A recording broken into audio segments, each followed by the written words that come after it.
Hello everyone, welcome back to my channel. Love एन्जॉयमध्ये तुमचं खूप खूप खूप स्वागत आहे. अगदी झटपट अशी कढी कशी बनवायची याची रेसिपी आज आपण बघणार आहोत. चला तर मग.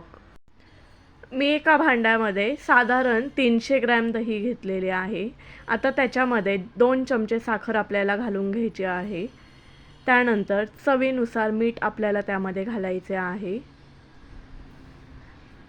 मीठ ॲड केल्यानंतर 2 चमचे बेसन पीठ आपल्याला यामध्ये घालून घ्यायचे आहे. त्यानंतर मी या ठिकाणी अर्धा ग्लास पाणी घेतलेले आहे. आपल्याला थोडे थोडे करून पाणी यामध्ये घालून घ्यायचे आहे.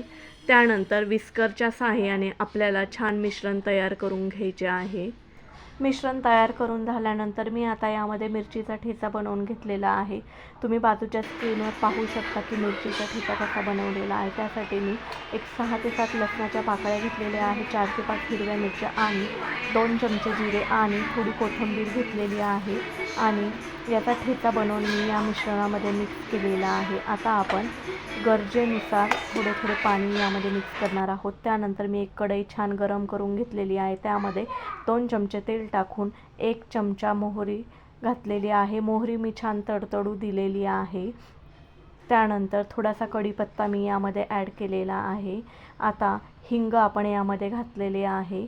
हिंग घातल्याने कढीला खूपच सुंदर चव येते. त्यानंतर अर्धा चमचा हळद मी यामध्ये घालून घेतलेली आहे. हळद घातल्यानंतर आपण जे मिश्रण बनवले होते ते मिश्रण आपण यामध्ये घालून घेणार आहोत.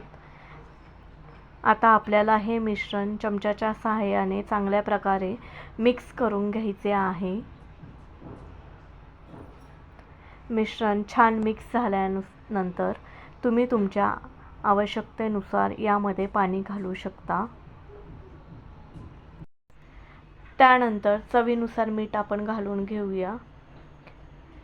मीठ घातल्यानंतर मी येथे कोथिंबीर स्वच्छ धुवून आणि कट करून घेतलेली आहे.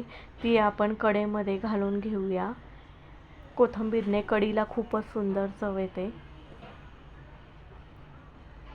अशा प्रकारे तुम्ही पाहू शकता कढीला खूप सुंदर असा रंग आलेला आहे.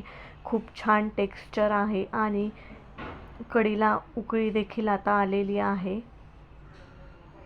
खूप सुंदर अरोमा आहे. अशा प्रकारे आपली कढी बनवून तयार झालेली आहे. अगदी 5 ते 10 मिनिटांमध्ये झटपट अशी बनवून होणारी ही सोपी कढी आहे. अशा प्रकारे तुम्ही नक्की दह्याची कढी बनवून ट्राय करा आणि मला तुमच्या प्रतिक्रिया कमेंट्समध्ये कळवत राहा आणि चॅनेलला सबस्क्राईब करायला विसरू नका. धन्यवाद.